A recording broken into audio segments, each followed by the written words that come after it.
실시간 재난안전 정보방송 재난안전 119 안전토크 시간입니다. 오늘은 우주 이야기를 풀어보고자 합니다. 다소 거창하게 들리실 수는 있는데요. 달을 여행하거나 하늘을 나는 택시 등은 SF 영화에만 나오는 이야기가 아닌 현실로 다가오고 있습니다. 우주강국 도약을 선포한 정부가 인류 마지막 개척지 경쟁에 본격적으로 뛰어들었습니다. 우주 르네상스 시대를 앞두고 우주항공 산업의 현 주소와 미래 모빌리티 혁명, 그리고 안전 문제까지 찬찬히 짚어봅니다. 이 분야의 전문가이시죠? 항공우주산업진흥협회 김민석 부회장 나오셨습니다. 부회장님 안녕하세요. 예. 네, 예전에 이제 국방부 대변이실 때 네. 이제 뵀었는데 정말 오랜만에 이렇게 스튜디오 나와주셔서 그렇습니다. 네, 너무 반갑고 감사합니다. 이제 먼저 항공우주산업진흥협회 어떤 일을 하고 있는지 좀 설명해 주실까요? 저희는 1992년에 설립된 사단법인입니다. 현재는 산업부에 등록돼 있고 앞으로는 우주항공청으로 적을 옮길 계획입니다. 주로 이제 저희 회원사들이 항공우주 제조업체들이 많습니다. 현재 133개가 있는데 이 업체들의 생태계가 건강하게 잘 운영될 수 있도록 도와주고 또 필요한 R&D가 있으면 정부와 연결해서 하고 품질 관리 그리고 에어쇼라고 들어보셨죠? 2년에 한 번씩 네네. 하는 성남 서울공항에서 하는 그것도 저희들이 주관하고 있습니다. 아, 네, 몰랐네요. 그럼 우주의 미래가치, 무궁무진하고 정말 이렇게 미지의 영역이다 말들은 하지만 이게 정말 산업으로는 얼마나 전도 유망한지 이제 구체적으로 좀 짚어볼 필요가 있을 것 같아요. 이제 우리나라의 현재 우주 산업 어디까지 발전해 있는 건가요? 우리 현재 우주 산업은 누리호, 나로 쏜 거 다 보셨죠? 네, 그럼요. 현재 우리는 그 정도입니다. 발사체와 인공위성을 만드는 정도로 지금 현재 우리 산업 현재 이 정도이고 발사체 기준으로 따지면 미국을 100으로 놨을 때 한국은 55에서 60%. 절반 정도 수준이라고 그렇습니다. 보면 될까요? 횟수로 따지면 한 18년 정도 네. 뒤져 있다 이렇게 평가받아서 우리는 우주 후발국 아니냐. 다들 그냥 기운이 없습니다. 네. 그나마 우리가 이제 이 작년에 그러니까 누리호 발사 성공해서 인공위성을 세계에서 7번째 우주에 올린 그런 나라가 됐지만 실제 내용을 보면 굉장히 빈약합니다. 그래서 우리가 그러면 이렇게 그냥 낙담만 하고 있을 텐가? 네. 저는 아니라는 것이죠. 네. 뭔가 하면 지금은 우리가 인류가 지구에서 이 생존해 왔지만 지구 인류에서 앞으로 행성 인류가 됩니다. 이 태양계 전체로 이제 우리 인간들이 쭉 퍼져나가게 되어 있습니다. 마치 500년 전에 대양을 바라보고 마젤란이나 콜럼버스가 대륙을 발견하듯이 이제는 우주로 나아가야 되는 때고 그래서 지난달 30일 날 우주항공청 개청 기념식이 있었어요. 그때 윤석열 대통령이 이런 말씀하십니다. 우주 대항해 시대의 항로를 개척하겠다. 이런 말씀을 하세요. 네. 그게 맞는 말이거든요. 그래서 이제는 그럼 우주에 가서 우리 뭘 할 것인가? 이걸 상상력을 동원해야 됩니다. 여러분들 영화 많이 보셨을 겁니다. 마션 등등 많이 봤는데 그 상상력보다 더 빨리 지금 진전되고 있다는 겁니다. 네. 자, 그러면 핵심 허브 역할을 해야 될 우주항공청. 이제 이 부분에 대해서 조금 더 여쭤봐야 될 것 같은데 네. 우주항공청이 그러면 우주 관련 업무를 하나로 뭉친 컨트롤 타워다. 이렇게 설명할 수 있을까요? 맞습니다. 그동안 항공은 산업부, 우주는 과학기술부가 했죠. 그래서 뭔가 분리되어 있는데 이걸 합쳐서 우주항공청을 만든 겁니다. 이 두 업무가 오는데 이 현재로서는 다들 나사를 본받았다 해서 카사라고 했습니다. 네. NASA 나사. 대신 KASA로 쓰죠. 그런데 이제 나사는 실제 R&D 기능도 많이 있거든요. 정말 R&D도 하고 발사체 만들기도 하고 이렇게 하는데 우리 우주항공청은 그 나사의 헤드쿼터만 있다는 겁니다. 네. 그래서 실제 개발이나 이런 거는 연구소나 업체에서 하고 여기서는 정책, 핵심 기술 개발할 수 있도록 정책을 만들고 재원을 조달하고 그 생태계를 또 잘 구축하고 이런 일들을 하는 컨트롤 타워가 우리 우주항공청이 되겠습니다. 우주항공청이 위치한 곳이 사천. 네. 네, 경남 사천 맞죠? 그러면 부회장님은 사천에 자주 다녀오시나요? 많이 갔습니다. 네네. 예, 많이 갔고 우주항공청이 만든 개청한 뒤로는 저도 일주일에 이틀은 사천에 근무해야 되겠다 해서 그쪽에 사무실을 만들었습니다. 아, 그러면 이제 직접 가서 보시면 더욱더 이런 부분이 인프라가 더 확충이 돼야 되는데 이런 부분이 인재가 더 이쪽으로 유입이 돼야 되는데 이런 부분들이 보이실 것 같아요. 맞습니다. 어떤 점이 지금 가장 부족한 예, 건가요? 사실 대한민국의 이 기술 노동 한계선, 난방 한계선이라는 게 있습니다. IT는 판교, 판교. 뭐 그다음에 뭐 우주항공은 대전권, 네. 뭐 이 정도로 돼 있는데 지금 사천까지 내려가야 하는데 그럼 사천이 과연 대전이나 판교 정도로 이렇게 이 풍부한 여건을 문화적 여건까지 갖추고 있느냐 그렇지는 않거든요. 사실 굉장히 열악합니다. 네. 그렇지만 이제 우주항공청이 만들어졌기 때문에 지금 국비로 해가지고 우주항공청을 중심으로 해서 그 주위 한 150만 평, 140만 평 정도 해서 우주항공 문화 복합 단지를 만들기로 되어 있습니다. 그렇게 만들어지면 거기서 이제 많은 게 되죠. 뭐 밥만 먹고 사는 게 아니지 않습니까? 월급만 받고 사는 게 아니고 일 네. 외에도 문화적인 거, 그다음에 가족들 함께 있어야 되고 그럼 교육도 있어야 되고 그렇죠. 이런 것들이 다 돼야 되거든요. 네. 그 이제 사실은 인접해서 진주가 있습니다. 그래서 어떤 분들은 진주와 사천을 합쳐야 되지 않느냐 이런 이제 말씀하시는 분도 있는데 어쨌건 사천이 현재로서는 자족 능력이 좀 떨어집니다. 그래서 여기에는 정부가 관심을 갖고 경남도와 사천도 함께 투자해서 우주 항공 문화 복합 단지를 잘 구성을 해야 됩니다. R&D 기능도 중요하지만 그 인재가 유입될 수 있는 정주 여건 맞습니다. 확충이 지금은 맞습니다. 시급하다. 근데 정부가 2027년까지 예산에 1조 5천억을 투입을 하겠다 이렇게 발표를 했지 않습니까? 네. 이 예산이 구체적으로 그럼 어떻게 쓰이는 걸까요? 현재는 올해는 9,900억입니다. 그리고 네. 2027년은 1조 5천억, 2045년까지 토탈 총 100조 원을 투자한다고 했습니다. 그럼 사실은 2027년부터는 급격하게 이제 예산이 올라가는 거죠. 현재는 그 대개 이제 우리 발사체가 이제 누리고 있지만 더 3차로 이렇게 더 개량하는 사업이 있습니다. 특히 이제 지금은 우주 발사체가 전부 다 재사용해야만 경제성이 있거든요. 그 재사용하기 위한 준비 단계 정도 2032년까지 한다고 되어 있고요. 그리고 그 외에도 이제 그 GPS, 한국형 GPS, KPS가 이제 그런 데도 4조 원씩이나 들어갑니다. 등등 사실은 따지면 2027년에 1조 5천억 가지고는 사실 할 게 별로 없습니다. 그건 너무나 적고 네. 주변에 뭐 일본이나 프랑스나 미국은 뭐 계산도 되지 않지만 다른 나라들에 비하면 한국은 우주 예산이 특도 없이 적다. 항공도 특도 없이 적다. 이거 가지고는 우리가 앞으로 2030 젊은 세대들의 그 미래 먹거리가 돼야 되는데 그런 투자비로는 너무나 적다는 겁니다. 그래서 2045년까지 100조 원을 투자하겠다고 하는데 그 계획은 구체화되지 않았지만 앞으로 이런 계획들을 좀 더 과감하게 의욕적으로 세워야 될 것 같다는 생각입니다. 네.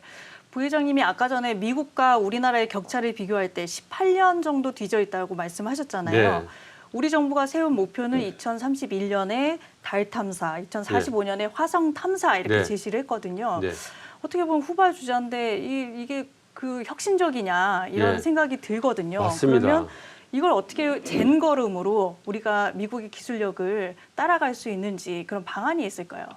그 2022년에 이제 이 계획을 세웠습니다. 그러니까 2032년 달 가고 2045년 화성 간다는 건데 지금 이제 26년 7년부터 달의 전진 기지를 만들기 위해서 여러 나라가 시도를 하고 있습니다. 그러면 32년쯤에 가면요. 달 탐사가 아니고 이미 사람이 살고 있습니다. 네. 그리고 지금 이제 일론 머스크 네. 스페이스X의 그 창업자죠. 네. 일론 머스크는 2050년까지 화성에 100만 명을 보낸다고 했습니다. 근데 그게 좀 줄어들 수도 있죠. 뭐 2060년으로 늘어날 수도 있고 50만 명으로 줄어들 수도 있지만 아무튼 2030년부터는 화성에 사람이 살 수 있는 주거단지가 형성이 되기 공사가 시작된단 말이죠. 그러니까 앞으로 5년 남았다 생각하면 그렇게 먼 바로입니다. 거리가 근데 아니네요. 우리는 45년에 이미 사람이 살고 있는 데다가 탐사하겠다고 망원경을 들고 이렇게 보고 있으면 네. 그게 말이 되겠습니까? 안 되죠. 그래서 22년에 계획했던 계획은 우주항공청이 이제 개청이 된 만큼 전면적으로 좀 보완을 할 필요가 있다. 그런 생각입니다. 네. 그러면 이제 발사체와 운반 수단뿐만이 아니라 플랜트 산업이 필요한 거잖아요. 네. 이제 이런 기반 시설이 울산에 좀 일부 구축돼 있다라고 말씀하셨는데 어떤 맞습니다. 걸 말씀하시는 건가요? 예. 이제 다들 지금까지 우주 산업이라고 하면 발사체, 우주 발사체, 그 뭐 스타쉽 이렇게 많이 쏘고 있지 않습니까? 러시아도 쏘고 중국도 쏘고 하는데 그런 발사체하고 인공위성만 생각합니다. 인공위성. 예. 지구 위에 돌고 있는 한 10,000개쯤 되는 네. 그것만 생각하고 있는데 그건 사실은 엄밀히 보면 우주 경제의 10%, 15%밖에 안 된다고 봅니다. 진짜는 앞으로 화성이나 달에서 진짜 생깁니다. 예를 들면은 그 우주에는 24시간 365일 태양광을 받을 수 있습니다. 그 태양광을 활용하는 방법. 지금 지구에 있는 데이터 센터들이 굉장히 많지 않습니까? 엄청난 에너지를 씁니다. 이제 AI 반도체까지 나오면 이 전기를 얼마나 먹을지 알 수가 없습니다. 또 그 나오는 열을 갖다 또 식혀야 되거든요. 네. 그래서 이런 것들을 우주에 보내버리면 우주 태양광으로 에너지를 쓰고 우주는 워낙 차니까 자동으로 식혀지는 거죠. 뭐 그런 거.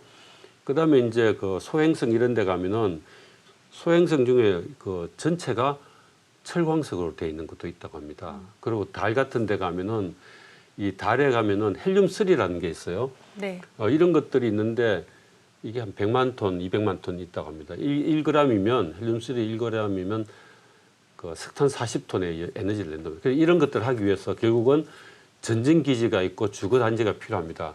그 주거 단지를 화성에 세운다는 거죠. 네. 그 제가 이제 길게 말씀드렸는데 이 플랜트 산업이 왜 필요한가 하면은 화성에는 공기가 지구 공기하고 다릅니다. 질소가 많고 사람이 숨 쉴 수가 없습니다. 그래서 거기에는 다 산소호흡기를 달고 다녀야 되고 그 주거단지 안은 다 밀폐가 돼서 우리가 거기서 러닝을 뭐 티셔츠 입고 있어도 이제 이 산소호흡기를 벗고 다녀야 되겠죠. 하지만 거기는 산소가 공급이 되거든요. 그럼 그렇게 하려면 그거는 마치 이 뭡니까 파이프라인으로 다 연결되어 있는 주거단지라고 봐야 되는 거죠. 네. 그건 바로 플랜트 산업입니다. 그 기술은 미국이나 선진국이 갖고 있을지 모르겠지만 갖고 있겠죠. 많이 개발하고 있는데 그걸 시공할 수 있는 능력은 대한민국이 세계 1등입니다. 네. 그 현대중공업 지금 HD 현대, 그 하나오션 옛날 그 대우중공업 또 삼성중공업 이런 데가 세계에서 가장 그런 단지를 잘 만들고 수 있거든요. 그러면 부회장님 말씀대로라면은 이제 정면 승부했을 때 저희가 뒤처져 있다면 니치 마켓이나 우리의 또 경쟁력을 잘 살릴 수 있는 그런 산업을 개발하는 맞습니다. 게 중요하다라는 것 같습니다. 우리 비교 우위가 높은 걸 우주로 들고 가는 거죠. 그래서 네. 거기서 스마트 팜도 하고 뭐 이런 것들 다 해야 돼서 그래서 이번 정부에서 그 우주항공청을 만든 이유도 우주 경제를 하라는 거거든요. 네. 우주 경제를 하려면 우주 산업을 통해서 하는데 발사체나 인공위성만이 우주 산업이 아니고 제가 말씀드린 우주에서 의식주 묵고 살고 또 채굴하고 뭐 이런 것들이 다 우주 산업, 훨씬 더 큰 우주 산업이고 경제다. 우리는 그쪽을 봐야 된다는 거죠. 네. 그래서 우주의 개척은 사실 콜럼버스의 신대륙 개척과 비슷하다 맞습니다. 이렇게 비유를 하는데 자, 이 부분이 재난안전 부분에도 적용이 될 수 있을 것 같아요. 그래서 본격적으로 재난안전에 관련한 질문을 좀 드려본다면 국토위성이라고 있지 않습니까, 네네. 부장님? 이게 재난안전에도 이용이 될 수 있다라고 들었고요. 그러기 맞습니다. 위해서 우리가 인터내셔널 차터라는 데 가입을 했다고 들었습니다. 맞습니다. 이 부분을 좀 자세히 설명해 주시겠어요? 예, 그 차트에 들어갈 수 있었던 것도 우리가 국토위성 1호기가 있었기 때문에 들어갈 수 있습니다. 아무 수단 없이 뭐 안 넣어주거든요. 이제 2호기도 발사하고 하는데 이 인공위성으로 지상을 보면은 각종 그 물의 흐름이라든지 또는 그 토양의 이 색의 변화라든지 또 이제 식물의 각종 그 변화 이런 것들을 보면 그걸 요즘은 또 AI를 가지고 빅데이터 분석을 할 수 있습니다. 그걸 통해서 언제쯤 이런 상황이 벌어지겠다. 이걸 미리 다 예측할 수 있는 거죠. 그게 예측되면 재난이 우려가 되니까 미리 어떠한 식으로 대비를 한다. 이런 게 되는 거죠. 요즘은 그 과거에는 프랑스 와인이 최고였지 않습니까? 네. 요즘 그 캘리포니아 와인이 굉장히 앞서 나간 이유가 네. 인공위성으로 이 여러 가지 그 포도가 어떻게 익어가고 그다음에 이제 그 건조기가 어떻게 되고 비가 언제 오느냐 이런 걸 다 분석해 가지고 미리미리 대비를 한 겁니다. 그래서 품종 개량을 통해서 캘리포니아 와인이 유명해진 겁니다. 그렇게 치면 우리나라 사과, 배 이런 것도 다 적용되는 거죠. 네, 다 적용해서 맛있는 과일로 육성시킬 수 맞습니다. 있겠네요. 변모시킬 수 있고 네. 당연히 그건 재난 안전에 바로 적용이 될 수 있는 겁니다. 네, 그럴 수 있겠습니다. 그러면 민간 항공 부분도 담당을 하시니까 네. 그 부분도 여쭤보면은 현재 항공 관련 산업은 우리나라의 위치는 어느 정도 수준인가요? 항공은 이것도 참 안타까운 부분입니다. 네. 처음 그 비행기를 띄운 사람이 누구죠? 그 라이트 형제. 맞습니다. 네. 1903년 미국 동부 해안 키트호크 해안에서 비행기를 날렸거든요. 띄었고 1909년도에 파리 1회 에어쇼가 생깁니다. 그때 우리는 비행기가 있는지도 몰랐습니다. 우리는 1980년 초중반 때부터 항공기와 관련된 부품을 깎기 시작했습니다. 물론 1960년대부터 전투기 정비는 했지만 본격 산업은 80년대거든요. 한 70년 정도 뒤졌다고 볼 수 있습니다. 선진국에 비해서. 근데 이 선진국들이 자기들이 하는 것들이 전부 다 그 표준화되고 인정 체계화돼서 이 항공은 민항기는 특히 거대한 인정 카르텔입니다. 선진국의 인정 카르텔. 네. 저희들이 못 뚫고 들어갑니다. 그래서 저희들은 전투기는 할 수 있습니다. 저 KF-21 지금 잘 뜨고 있지 않습니까? 네. 수출할 수 있는데 민항기는 전혀 달라서 그래서 민항기로는 우리가 지금 생산하고 있는 게 KF-21 지금 맞습니다. 보이는 화면이네요. 지금 이제 계속 영역 확대를 하고 있습니다. 네. 저건 아마 4.5세대 전투기고 이제 조만간 스텔스 전투기로 변모할 겁니다. 네. 그럼 결국 차세대 항공 분야에서 경쟁력을 가지려면 AAM, 그러니까 미래 맞습니다. 항공 모빌리티 산업을 육성해야 된다라는 결론이 나오는데요. 그럼 우리가 하늘을 나는 택시 이런 거 조만간 볼 수 있을까요? 이미 미국의 조비나 아처 이런 데는 내년부터 상용화한다고 합니다. 그래서 이번 파리 어쇼에도 파리 올림픽에 AM이 뜬다고 하지 않습니까? 네. 그리고 이제 아마 5년, 10년 있으면 대한민국에서도 많이 뜰 테고 국토부에서 이 준비를 하고 있고요. 한 15년, 20년쯤 되면 서울 상공에 굉장히 많이 날아다니고 대한민국에 아마 400~500만 대 정도가 날아다닐 것이다. 그래서 우리가 이제 항공기는 대량 생산이 불가능하지만 이 AAM 나르는 자동차는 연간 한 30~40만 대씩 생산해야 될 것으로 생각하고 있고요. 현대자동차 같은 경우는 앞으로 내연기관이 없어지니까 현대자동차 설비의 한 50% 정도 없애야 되는 상황이 되어서 약 30%를 현대자동차 설비 협력업체 포함해서 약 30%를 AAM 생산하는 데 집중하겠다. 이렇게 지금 계획을 세우고 있습니다. 근데 AAM 생각하면은 뭐 빨리 갈 수 있으니 좋겠다 이런 생각이 들면서도 한편으로는 하늘을 날다가 AAM이 떨어지면 어떡하지 이런 안전에 관련한 우려가 있는 것도 사실이거든요. 하늘 날다가 300에서 600m 상공을 날거든요. 거기서 네. 떨어지면 다 죽죠. 네. 그런데 생각보다는 안전합니다. 여러분들 집에 가면은 우리 시청자분들 대부분 집에 선풍기 있죠. 선풍기 고장나는 거 봤습니까? 없죠. 네. 뭐 잘못 발로 차가지고 목이 부러져서 네. 버리는 수도 있고 뭐 너무 오래 써서 버리긴 해도 저희 집도 10년 넘게 쓰고 고장은 있잖아요. 안 나거든요. 네. 근데 이 AM에 뭔가 하면 자동차의 바퀴 대신에 전동 모터로 돌리는 프로펠러가 달려있다 생각하시면 됩니다. 이 선풍기보다는 훨씬 더 신뢰도가 높은 모터가 있겠죠. 고장 안 납니다. 각 한 개당 10억 분의 1 이상 안전도가 있거든요. 근데 대개 한 6개 정도 날개 프로펠러가 있기 때문에 2개가 고장나도 떨어지지 않습니다. 그리고 한 300m, 400m 나기 때문에 네. 이상 징조가 있으면 그 주변에 공터에 빨리 내리면 됩니다. 네. 그래서 큰 사고는 없고 그리고 이제 지금 이건 항로를 다 만듭니다. 지금 앞으로 서울은 어떻게 항로가 되어 있냐면 잠실, 나루터, 네. 그리고 여의도, 그리고 마포에서 좀 더 서쪽으로 사람이 좀 드문데 이런 쪽으로 들어오기 때문에 이 도심까지는 아직 안 들어옵니다. 그래서 안정성이 충분히 되면 도심에 들어오고 자율 비행도 될 겁니다. 아, 그럼 주로 한강변을 따라서 그렇죠. 나는 택시가 떨어져도 그냥 네, 나오겠네요. 벌판에 떨어지게 되어 있습니다. 아, 그럼 조금 안심이 되네요. 맞습니다. 네. 그럼 AAM 산업 육성에 가장 장애가 되는 요인이 있다면 뭐가 있을까요? 생각입니다. 아, 우리의 사고입니다. 혁신의 정체. 맞습니다. 예, 이게 장애군요. 예, 우리가 할 수 있을까? 네. 과연 우리가 저렇게 날아갈 수 있을까? 이런 생각인데 사실 현실은 우리 상상보다 훨씬 빨리 옵니다. 아까 우주도 그랬고요.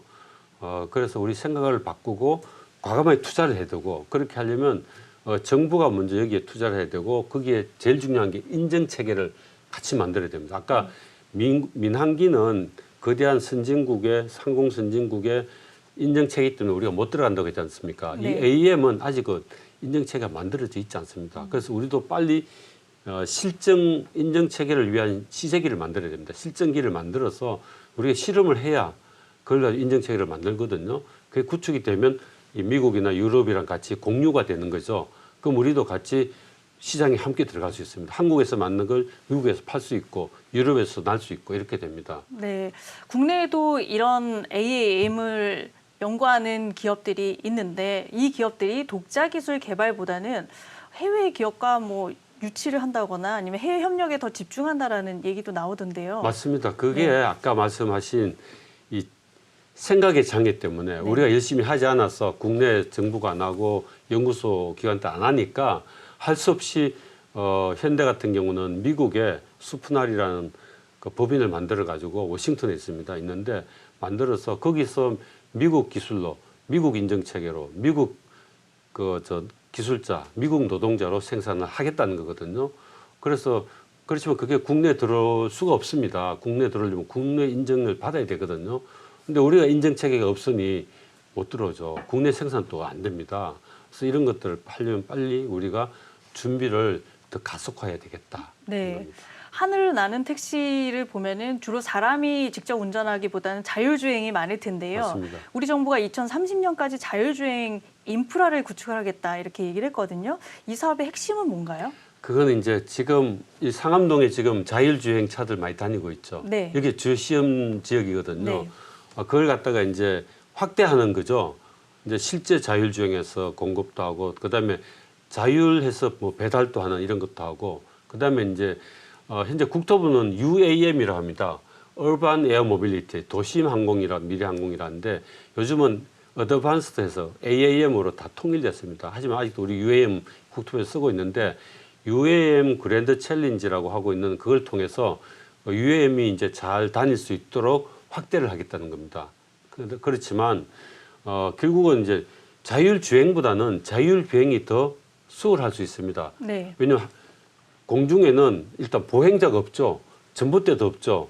300에서 600m 상공에는 이 서울에 걸릴 수 있는 빌딩은 제1호대 타워 하나밖에 없습니다. 그래서 걸릴 게 전혀 없기 때문에 자율비행이 되면 굉장히 이 루트, 이 뭡니까 항로만 잘 쓰게 하면 되게 효율적으로 되고 지금 말씀하신 그거 이제 11만 킬로미터 거기보다 훨씬 더 확장된 걸로 발전될 걸로 보입니다. 네. 그 응급 환자가 교통체증 때문에 막 병원을 제 시간에 못 가서 골든타임을 놓치는 바람에 안타깝게 이제 사망하시는 분들도 있잖아요. 만약에 이런 하늘을 나는 택시가 재난안전 구급에 이용이 된다면 뭐 이런 응급 환자 이송 문제도 상당히 해소가 될 것 같은데 맞습니다. 어떻습니까? 이게 전국에 이제 뭐 많이 다니가 있지 않습니까? 전국에 이게 앉을 수 있는 걸 포트를 버티 포트라 합니다. 이게 52개가 생기거든요. 우리나라에 52개가 예, 생깁니다. 거군요. 국토부가 계획해 놓고 네. 있습니다. 그게 전국 곳곳에 있으면 그게 다 앉을 수 있고요. 뭐 급하면 병원 옥상도 앉을 수 있죠. 그리고 수많은 그 AEM 그 비행체가 떠다니기 때문에 상황이 생기면 119에서 당연히 운영해야 되겠죠. 바로 실어서 바로 병원까지 시속 한 250km 속도로 가니까 효과적으로 할 수 있습니다. 버티포트가 시범적으로 고흥, 제주 이런 데 생기고 있는 거 생깁니다. 아니에요? 네, 그렇죠. 당장은 한 몇 개 만들고 네. 전국적으로는 52개까지 되어 있습니다. 그렇군요. 자, 우주 산업 모빌리티 혁명, 이렇게 상상의 나래를 펼쳐보는 그런 시간이었습니다. 이 경쟁력을 갖기 위해서 아까 아이디어, 혁신에 대한 주저함이 가장 큰 장애물이라고 했는데요.